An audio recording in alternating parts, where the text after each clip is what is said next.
The heart monitor screamed at 3:17 a.m. a single, endless tone. I was 17, alone in the ICU, my chest burning as my heart failed, while my mother boarded a plane back to California. Back to her new husband, her new family, the life she chose over her dying daughter. My father had been dead for 10 years, buried in a closed casket. I had no one. 10 years later, my phone lit up at midnight. The number belonged to a phone buried with my father's body. His voice, "Daughter, I don't have much time. Have you ever answered a call from a dead man?" The stories on this channel are created solely for entertainment, educational, and storytelling purposes. While some stories are inspired by real situations submitted by viewers via email, most details have been fictionalized, combined, or altered. My name is Jenna Doyle. I'm 27 years old, a financial analyst at a consulting firm in Ohio, and I built every piece of my life with my own two hands. No inheritance, no family money, no safety net. Just 6 years of community college and state university, 2 jobs at a time, and a stubborn refusal to let my past define my future. For 10 years, I had taught myself one lesson above all others. The only person you can truly rely on is yourself. When your mother chooses a plane ticket over your dying body, you learn that lesson fast. You stop waiting for rescue. You become your own rescue. I built my life on that foundation. Not bitterness, not self-pity, just a simple, clean truth. I am alone, and that is okay. Or so I thought. It started with an email. Ohio General Hospital was digitizing old medical records and needed consent for files from 10 years ago. A checkbox, a digital signature, nothing more. But my hand hovered over the mouse for a long time. Those records contained more than test results and treatment plans. They contained the last time I saw my mother, the last time I believed anyone would come for me. I thought I had buried those memories deep enough. I was wrong. I was 7 when my father died. I remember standing in a small church staring at a closed casket because his body was too badly burned to view. I remember my mother crying, though even then, something felt performed about her grief. I remember throwing dirt on the box and thinking with a child's desperate logic, "Daddy is not in there. Daddy is somewhere else. He has to be." But what I remember most is the night before, my father kneeling beside my bed, hugging me so tight, it almost hurt. His voice shaking as he said words I did not understand until 20 years later. "No matter what happens tomorrow, remember this. You are the best thing I ever did. Daddy loves you, Jenna, always." At 7, I thought it was just a bedtime routine. At 27, sitting in my apartment with that hospital email glowing on my screen, I finally asked myself, did he know something was coming? I called Aunt Patty that weekend, my father's sister, the woman who actually raised me after everything fell apart. Over dinner I mentioned the email, the memories it stirred up. Patty went quiet in a way I had never seen before. Then she said something she had never told me. "I never believed that accident, Jenna. Your father was the most careful driver I ever knew. And the way your mother rushed through everything afterward, the funeral, the identification, refusing DNA testing, remarrying 6 months later." She shook her head. "I never had proof. Just a feeling. Your father called me the week before he died. He was scared of something. He said he had found something at work, something big. He was going to tell me what it was, but then..." She did not finish. She did not have to. I filed her words away like I filed away everything else. Another loose thread in a life full of them. Another question I did not have the strength to answer. 3 days later, my phone rang at 11:47 p.m., unknown number, Montana area code. I almost let it go to voicemail, but something made me reach for it, something I cannot explain. A pull in my chest, a feeling that this call was different. "Daughter, I don't have much time." And when I heard that trembling voice on the other end, when he spoke my name like a prayer and a confession and an apology all at once, I understood why. Because dead men do not make phone calls. Unless they were never dead at all. I did not hang up. Something in his voice held me there. A quality I could not name. A trembling uncertainty that felt too raw to be a lie. So I listened.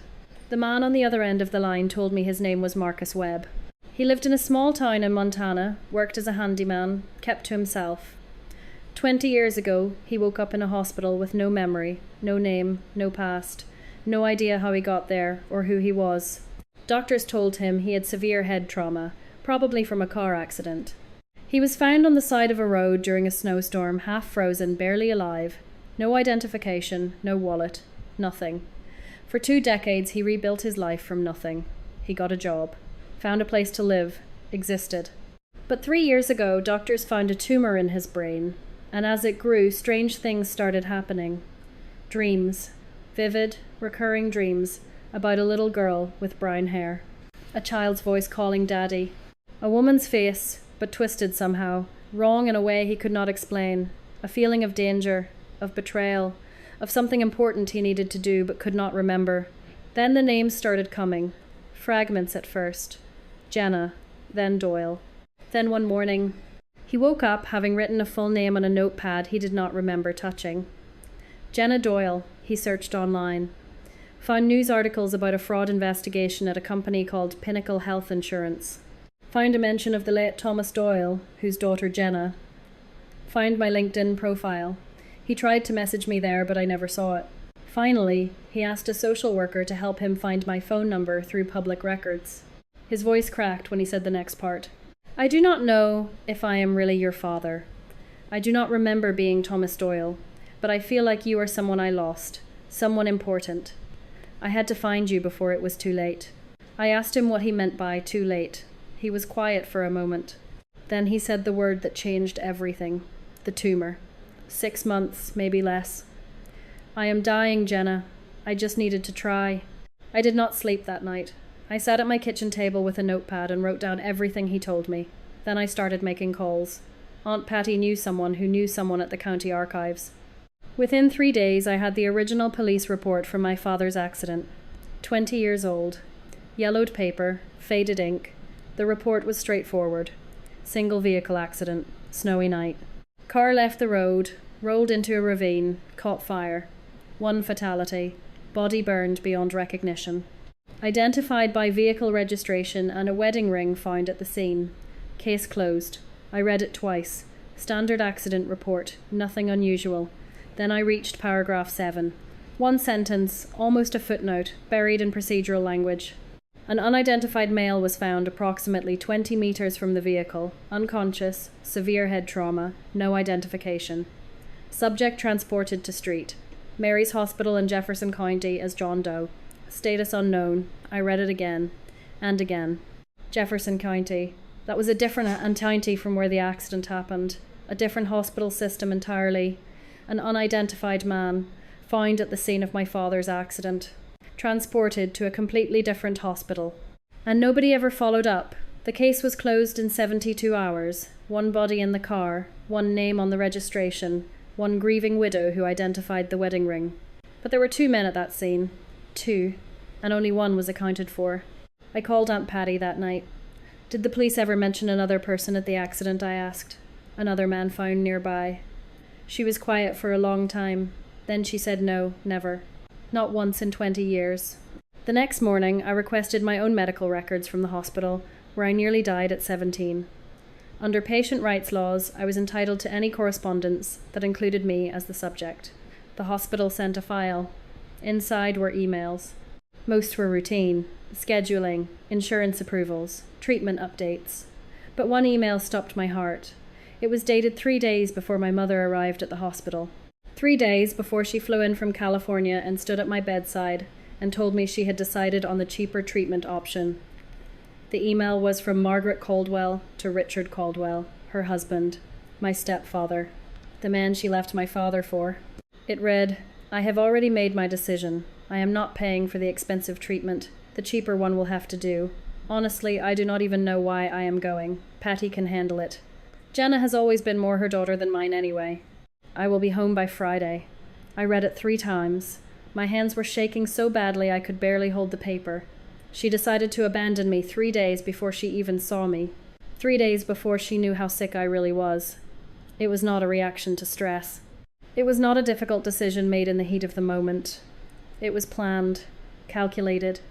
She chose the cheaper option that gave me a 32% chance of dying before she even got on the plane. The next day, my phone rang again. Different number. An elderly woman's voice. Calm, measured, but with an edge underneath. Miss Doyle, my name is Eleanor Marsh. I understand you have been asking questions about your father's accident. My guard went up immediately. Who is this? How did you get my number? I was Richard Caldwell's executive assistant for 15 years, she said. I managed his calendar, his emails, his documents. I know things about that man that would destroy him. And I know why my husband died. She told me her story. Her husband Robert was 62 when he was diagnosed with prostate cancer. Treatable, the doctors said, if they acted quickly. But Pinnacle Health Insurance denied coverage. Pre-existing condition, they claimed, which was a lie. Robert died 4 months later. After that, Eleanor started keeping copies of emails, internal communications, Richard's directives to deny claims for certain demographics, instructions to flag patients who were unlikely to sue, elderly patients, isolated patients, patients without family advocates. I have 15 years of evidence, Miss Doyle, and I have been waiting for someone brave enough to use it. I asked her why she did not come forward herself. Because Richard would have destroyed me, she said. He has lawyers, money, power. I was a widow with nothing. Who would believe me? She paused. But you are different. You are Thomas Doyle's daughter, and I think you might be the one person who can bring him down. That night, I spread everything on my kitchen table, the police report, the hospital records, my notes from Marcus Webb, Eleanor's information. And slowly, piece by piece, the picture started to form. My father discovered fraud at Pinnacle Health. He was collecting evidence. He was going to report it. And then he died in a car accident. Except there was another man at the scene, a John Doe, transported to a different hospital, never identified, never followed up on. A man who woke up with no memory, who has been living as Marcus Webb in Montana for 20 years, who suddenly remembers the name Jenna Doyle. What if they got it wrong? What if the body in that casket was not my father? What if it was someone else, a stranger, a passerby, someone who happened to be at the wrong place at the wrong time?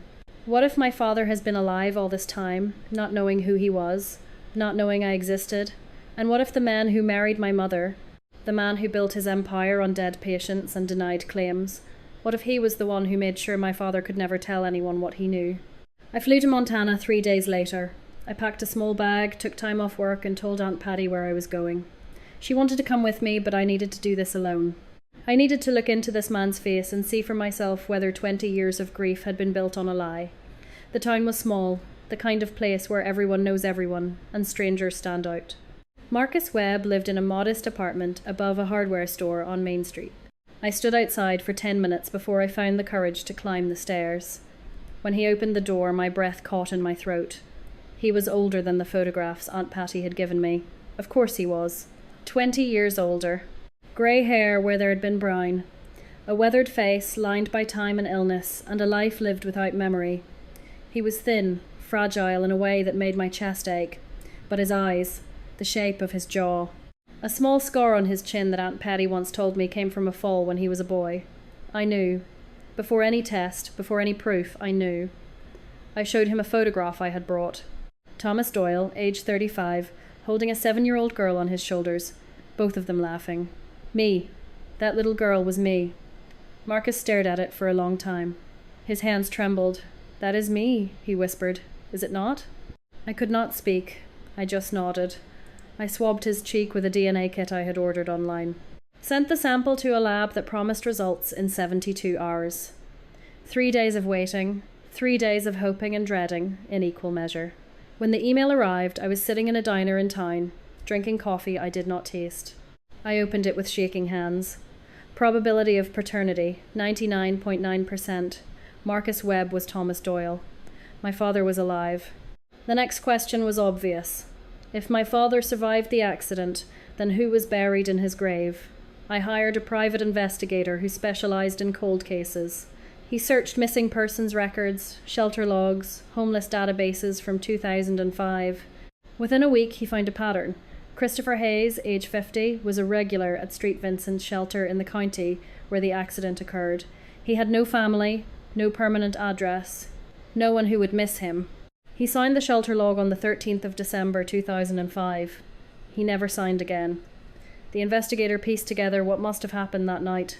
Christopher was walking the road, probably looking for a place to sleep or scavenging for discarded items along the highway. He saw the burning car in the ravine. Most people would have kept walking. Most people would have told themselves it was not their problem. Christopher climbed down. He pulled my father out of the burning wreck. He saved his life. Then Christopher went back, maybe to search for valuables, maybe just curious. Maybe he thought there was someone else inside. The fuel tank exploded. Christopher Hayes died instantly. My father, unconscious and badly burned, was thrown clear by the blast. His wedding ring, loosened by the heat, flew off somewhere in the snow. When police arrived, they found one burning car registered to Thomas Doyle, one burned body inside, one wedding ring on the ground nearby, and one unconscious man 20 metres away with no identification. They made assumptions. The body in the car must be the owner. The man in the snow must be a passerby who tried to help. My mother arrived the next day. She identified the wedding ring. She did not request DNA testing. She did not ask questions. Case closed in 72 hours. Christopher Hayes was buried under my father's name. My father was sent to a hospital in a different county as John Doe. For 20 years, a hero lay in a stranger's grave. And my father lived a stranger's life, not knowing who he was, not knowing I existed, not knowing that the woman he married had moved on before his casket was even in the ground. The memories came back slowly at first, then in floods. The tumour in my father's brain, the same one that was killing him, was also breaking down the psychological barriers that had locked away his past. Dissociative amnesia, the doctors called it. His mind had blocked the trauma of that night so completely that he ran 10, ranera, 10, 10, ran, 10, 10, 4, 10, 10, 10, 10, 10, ran 10, 10, 10, 10. Patterns in the data that did not make sense. Claims denied systematically, always targeting the same demographics. Elderly patients, women living alone, people without family advocates, people who were unlikely to fight back or sue. He remembered collecting evidence. USB drives hidden in his desk. Printed reports locked in a safe deposit box. He was preparing to contact the FBI. He remembered a meeting with Richard Caldwell late one night. Richard's office. Richard's cold smile. Richard's voice saying words my father never forgot, even when he forgot everything else. You are making a mistake, Thomas. A very serious mistake. He remembered discovering my mother's affair, finding texts on her phone, realizing that his wife and his boss had been together for months, maybe years. He remembered the night of December 14th. Driving home on snowy roads. Headlights behind him, too close. A truck ramming his car from behind, forcing him off the road. Falling, fire, pain, and then nothing. 20 years of nothing. He broke down when he told me. His voice cracked and his hands shook and tears ran down his face. He tried to kill me, Jenna. Richard tried to kill me. And Margaret knew. She had to have known. But my father did not let himself be only a victim. There is something else you need to know, he said. Something I have been carrying for 20 years, even when I did not remember what it was. He looked at me with shame in his eyes. I discovered the fraud a year before I was going to report it. A full year. I knew people were dying, elderly patients being denied treatment they needed, and I stayed silent. I was scared. Scared of losing my job, my income, my comfortable life. I told myself I needed more evidence. I told myself I was being careful, but the truth is I was a coward. 6 months. That is how long I investigated while doing nothing. In that time, at least 12 more patients died. People who might have lived if I had spoken up sooner. He met my eyes. I am not a hero, Jenna. I am a coward who eventually did the right thing too late. The accident, losing you, these 20 years of emptiness, sometimes I think it was karma. Punishment for my silence. I did not know what to say. I am not asking for your forgiveness, he continued. I am asking you to understand that the truth is complicated. I was a victim, yes, but I was also complicit in other people's suffering. Do not make me into something I am not. We sat together in silence for a long time after that. There were no movie moment embraces, no tears of perfect reconciliation. 20 years is too long. We were strangers who shared DNA. But eventually my father reached out and took my hand. I do not remember being your father, he said. I do not remember your first steps or your first words or putting you to bed at night. But I remember the feeling, this warmth in my chest that I could not explain. For 20 years, I felt like someone was missing, like there was a hole where something important used to be. He squeezed my hand. That was you, Jenna. It was always you. I looked at this man, this stranger who was my father, and I understood. Richard Caldwell thought he had gotten away with murder. He was living in a mansion in California, playing golf on weekends, sleeping soundly at night. He thought the truth was buried forever. He was wrong. I did not seek revenge. I sought justice. There is a difference. Revenge is personal. Revenge is emotional. Justice is systematic. Justice is patient. I am a financial analyst. I understand systems. I understand how to build a case with evidence, how to let the facts speak louder than feelings. So that is what I did. I contacted a whistleblower attorney who specialised in healthcare fraud. I reached out to an FBI agent in the healthcare fraud division, whose name Eleanor had given me. I connected with an investigative journalist at a major newspaper who had been writing about insurance company abuses for years. I gave them everything. The DNA results. Eleanor's 15 years of emails. The police report with the John Doe footnote. The reconstructed timeline. My father's returning memories. I refused all interviews. I did not want to be the face of this story. The victims' families should tell their stories. The elderly patients who died because Richard Caldwell decided their lives were not worth the cost. I was just opening the door.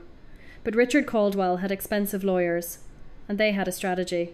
Within days, his legal team launched a counterattack that nearly destroyed everything.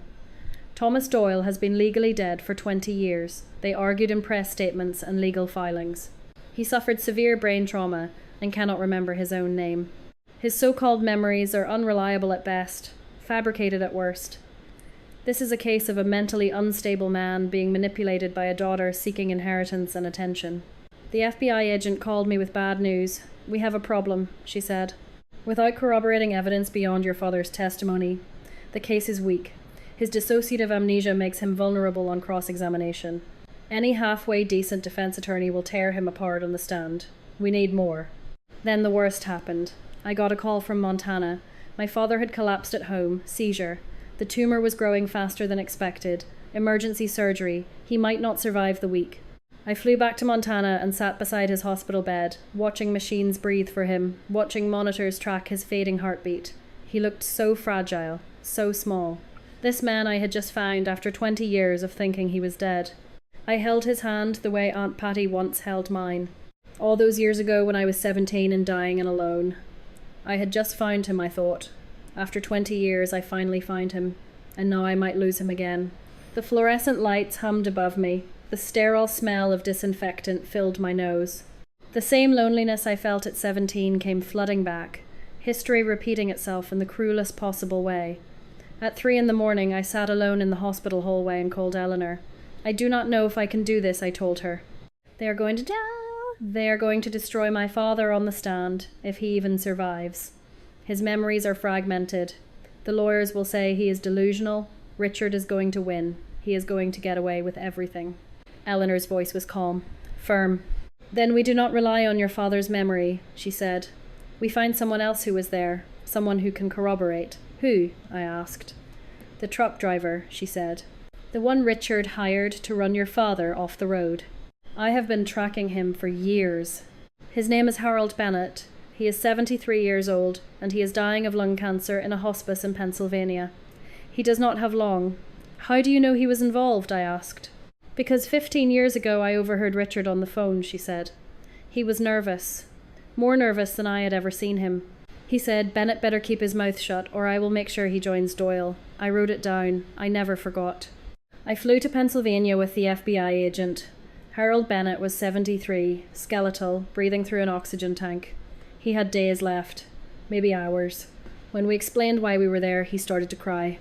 I have been waiting for this, he said. 20 years I have carried it. I want to die clean. His confession was recorded on video.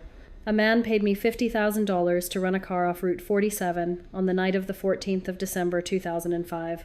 He gave me the license plate number. Said it was just supposed to scare the guy, make him have an accident, nothing fatal. I did not know the car would roll. I did not know it would burn. I never knew the man's name who hired me. Not for sure. He used to go between. But I kept insurance. A photograph I took of him when he handed me the money, just in case. Harold reached under his pillow and produced a faded photograph. The man in the photograph was Richard Caldwell. With Harold's confession and photograph, everything changed. The FBI now had Harold Bennett's deathbed confession on video. A photograph of Richard Caldwell paying the man who caused the accident. Eleanor's 15 years of internal emails documenting fraud. Statistical analysis showing systematic denial patterns targeting elderly and isolated patients. DNA proving Thomas Doyle survived. A complete timeline reconstruction proving the accident was staged. Richard's lawyers tried to negotiate. The FBI refused. Richard Caldwell was arrested at his country club, mid-golf swing. Handcuffs. Cameras. His face on every news channel in the country. The charges were devastating. Healthcare fraud. Over 120 counts of wrongful death. Conspiracy to commit murder. Attempted murder. Obstruction of justice. Because the charges included federal crimes and murder for hire, bail was denied. Richard Caldwell would await trial in federal custody. He would not see the outside of a prison cell for the rest of his life. My father survived the surgery, barely. The doctors removed most of the tumour, but not all. The prognosis was uncertain. Could be 2 years, they said. Could be 10. The brain is unpredictable. He woke up 3 days after the surgery. I was there, holding his hand. Did we get him? He whispered. We got him, Dad, I said. He is in federal custody. No bail. My father closed his eyes. A tear ran down his cheek. Then it was worth it, he said. All of it. Even the 20 years. My mother was not criminally charged. The evidence against her was circumstantial. She knew Richard was dangerous. She benefited from my father's death. But there was no proof she knew the specific plan. Still, her life collapsed anyway. Richard, facing life in prison, began implicating her to reduce his sentence. She knew something would happen to Thomas, he told investigators. She encouraged it, asked her about the emails. They found an email my mother sent 3 days before my father's accident. Just make it look like an accident. I do not want to know the details.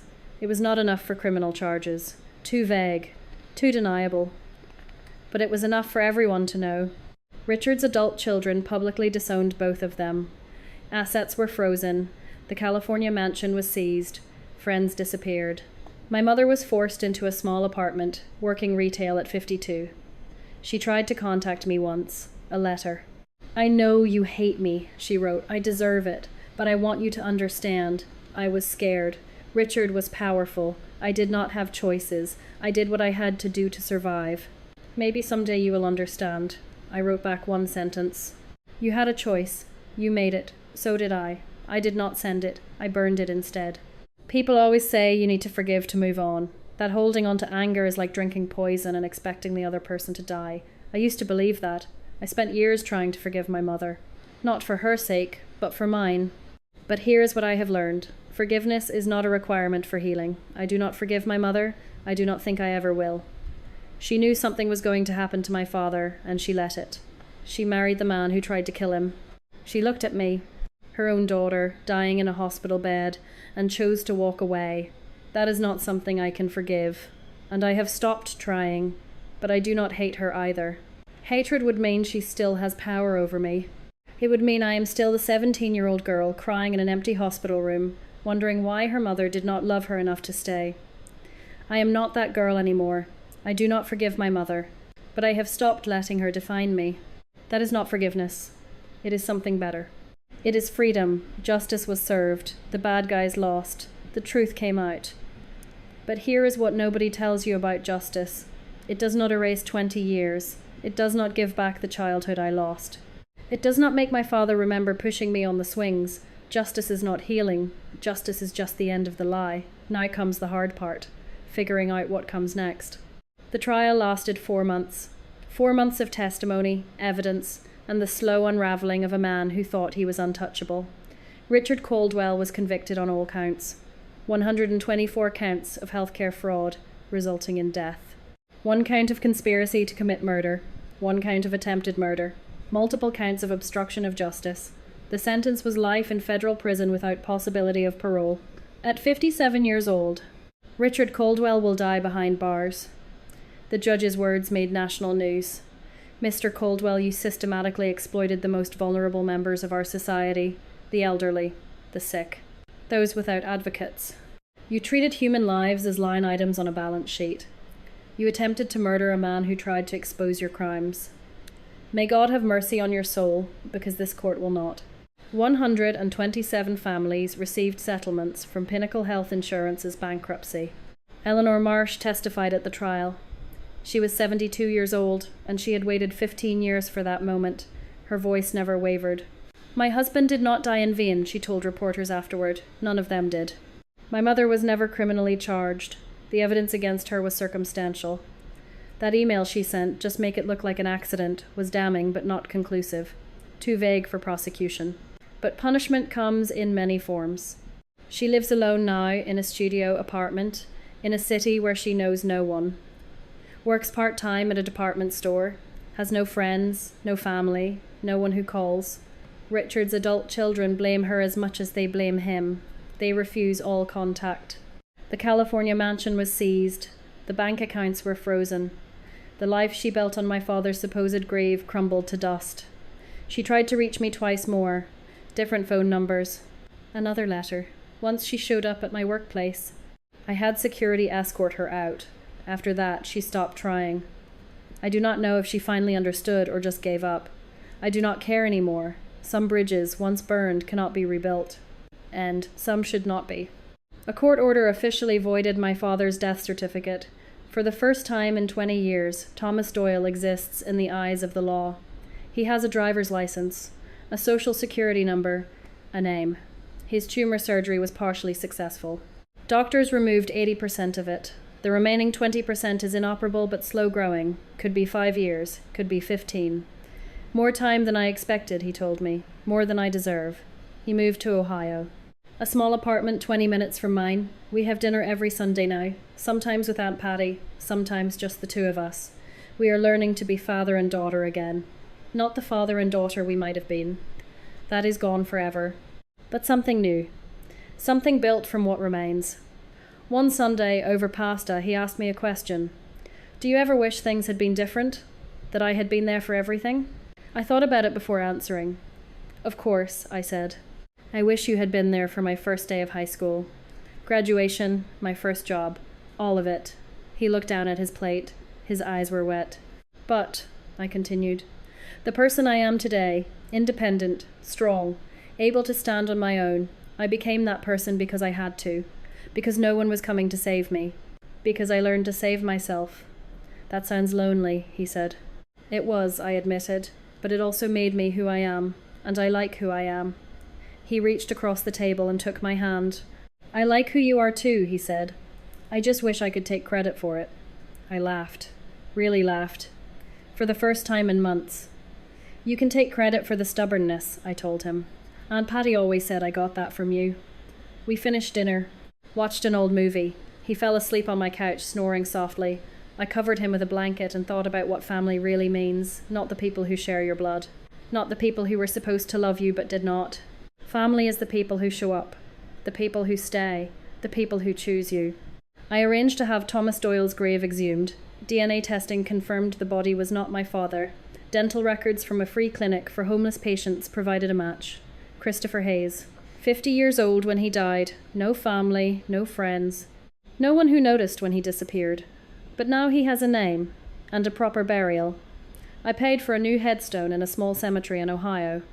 It reads Christopher Hayes, 1955 to 2005. A stranger who chose to save a life. A hero remembered at last. I stood at the grave with my father. The man who is only alive because Christopher made a choice that night. He did not know you, I said. He had nothing to gain. But he climbed into that ravine and pulled you out. My father placed flowers on the grave. I wish I could thank him, he said. I wish I could tell him that because of him I got to see my daughter again. Maybe that is what we do, I said. We live the best lives we can. That is how we thank him. My father turned to look at me. You know, Jenna, he said softly, I spent 20 years not knowing who I was. No memories, no name, no past. But somehow the feeling of loving you never went away. I did not know your name. I did not know your face. But I felt you. Every single day, like a warmth I could not explain. I could not speak. I just took his hand. If you are listening to this, maybe you are wondering what I learned. What wisdom I can offer after 20 years of loss and lies. Here is what I know. The truth does not heal you. It frees you. There is a difference. My wounds are still there. But now I understand them. Now I know they were not my fault. Forgiveness is not required. You can release your anger without excusing what was done to you. You can move forward without pardoning the people who hurt you. Anyone who tells you otherwise is trying to make themselves feel better, not you. Family is a choice. The people who share your blood can betray you in the deepest ways. The people you have never met can save your life. Home is not where you come from. It is where you choose to go. And finally, you are not alone. Even when it feels like you are. Even when the hospital room is empty and no one comes. Somewhere, someone is thinking of you. For 20 years, a man with no memories dreamed of a little girl whose name he could not remember. He did not know who she was. He did not know who he was.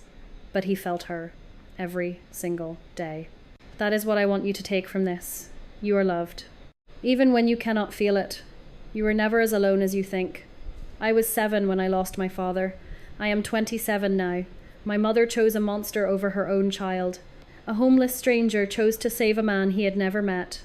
Family is not about blood. It is about choices. My mother made hers. Christopher Hayes made his. And I have made mine. The truth did not give me back my childhood, but it gave me back my father. It gave me back myself. And that is enough. That is more than enough. Thank you for staying with me through Jenna's story. This journey reminds us of something we often forget in our daily lives. The people who are supposed to love us do not always choose us, but that does not mean we are unworthy of love. Sometimes the greatest betrayals come from those closest to us, and sometimes the greatest kindness comes from complete strangers. Jenna taught us that forgiveness is not a requirement for healing. You can let go of anger without excusing the people who hurt you. You can move forward without pretending the pain never happened. She also showed us that family is not defined by blood. Family is defined by choice. By who shows up. By who stays. If you are going through something similar, if someone in your life has abandoned you or betrayed your trust, please remember this. Their choices say everything about them and nothing about your worth. You deserve love. You deserve loyalty. You deserve people who choose you every single day. And if you have not found those people yet, keep going. They are out there. I would love to hear your thoughts on this story. Have you ever experienced betrayal from someone you trusted? How did you find the strength to move forward? Please share your story in the comments below. Your experience might help someone else who is struggling right now. If this story touched your heart, please subscribe to our channel and hit the notification bell so you never miss our next video. Thank you for listening. Until next time, take care of yourself.